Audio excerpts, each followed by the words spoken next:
হুর বলা হয় ওই সমস্ত মহিলাকে যাদের চোখের তারা খুব কালো এবং বাকি অংশ খুব সাদা।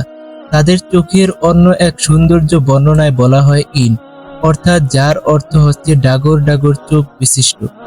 মহান আল্লাহ তাআলা বলেছেন, আমি আমার নেককার বান্দাদের জন্য এমন জিনিস তৈরি করে রেখেছি যা কোনো চক্ষু দেখেনি, কোনো কানও শোনেনি এবং যার সম্পর্কে কোনো মানুষের মনে ধারণাও জন্মেনি, আর সেটা হচ্ছে হুর। আর হুর জান্নাতের একটি বিশেষ নিয়ামত।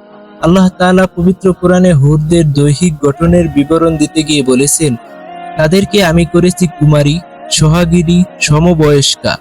সূরা ওয়াকিয়া 36 এবং 37 নং আয়াত। আরো ইরশাদ হয়েছে, সেখানে তাদের সোনার কাকনে সজ্জিত করা হবে। সেখানে তা সূক্ষ্ম ও পুরু রেশম ও কিং খাবের সবুজ বস্ত্র পরিধান করবে এবং উপবেশন করবে উঁচু আসনের বালিশে হেলান দিয়ে। আল্লাহ তাআলা পুরুষদের সঙ্গে তাদের বিয়ে দেবেন।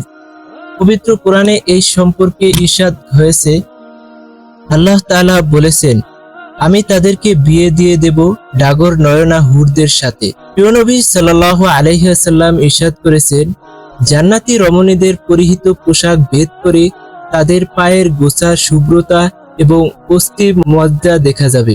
কারণ তাদের সম্পর্কে আল্লাহ তাআলা বলেন যেন তারা পদ্মরাগ ও প্রবাল। আর পদ্মরাগ হচ্ছে এমন স্বচ্ছ পাথর যার ভেতর কোনো সুতা প্রবেশ করলে তা বাইরে থেকে দেখা যায়।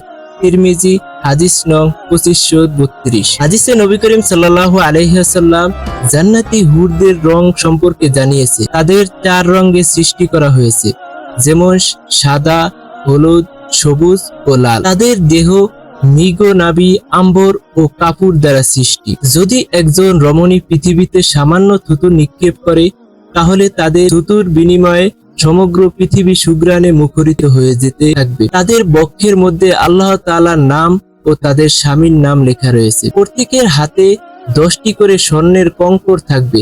প্রত্যেকের আঙ্গুলে থাকবে মুক্তার আংটি এবং উভয় চরণে থাকবে জহরতের নুপুর। হাদিসে এসেছে, জান্নাতি কোনো মহিলা যদি দুনিয়াবাসীদের প্রতি উকি দেয়, তাহলে আসমান ও জমিনের মাঝে সবকিছু আলোকিত হয়ে যাবে এবং সুরভিত হয়ে যাবে, আর তার মাথার ওড়না হবে দুনিয়ার সবকিছু। তাদের মন, প্রাণ এবং দৃষ্টি সবকিছুই থাকবে তাদের স্বামীর কাছে আবদ্ধ। ফলে নিজ স্বামী ছাড়া অন্য কাউকে তারা প্রাধান্য দিবে না। প্রতিনিয়ত তাদের রূপ লাবণ্য বৃদ্ধি পেতে থাকবে। সৃষ্টির পর থেকে যুগ যুগ ধরে এসব হুর তাদের নিজ নিজ স্বামীর জন্য অধীর আগ্রহে অপেক্ষা করেছে এবং তাদের সাথে সাক্ষাৎ পাওয়ার জন্য অধিক আগ্রহে আছেন। তবে এখন থেকেই তারা হৃদয়ে পৃথিবীবাসী স্বামীর জন্য অভাবনীয় ভালোবাসা লালন করেছেন। প্রিয় নবী সাল্লাল্লাহু আলাইহি ওয়াসাল্লাম ইরশাদ করেছেন, পৃথিবীতে কোনো নারী যখন তার স্বামীকে কষ্ট দেয়, তাহলে জান্নাত থেকে হুররা কষ্ট পায়। আর হুরদের থুতুর বর্ণনা দিতে গিয়ে